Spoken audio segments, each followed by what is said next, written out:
سرسایه په کوم ځای کې چې یو انسان دی د مقصي پیسې به ورکوي.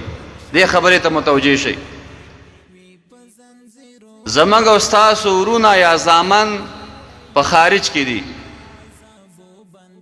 په کم یو هیواد کې چې زما او ستا ورور یا زوی دی، عمل تبا د یو چارک اوړو هلته خو هغوی غنم نه کري که نه، موږ او تاسې غنم کرو. عمل ته په بلجیم کې یا په استرالیا کې یا په فرانس کې هر ځای کې چې وي یو چارک اوړه چې په څومره پیسو باندې کیږي امقضي پیسې دا به سرسایه ورکوي.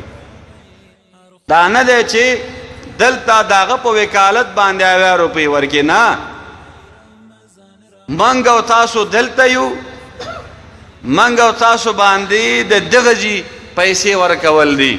او څوک چې هلته دي په هر علاقه کې چې دي، امقه علاقه کې چې یو چارک غنم و هغوی هلته غنم نه استعمالوي، اوړه استعمالوي، نو یو چارک د اوړو پیسې دا فی نفر دا سرسایه ده.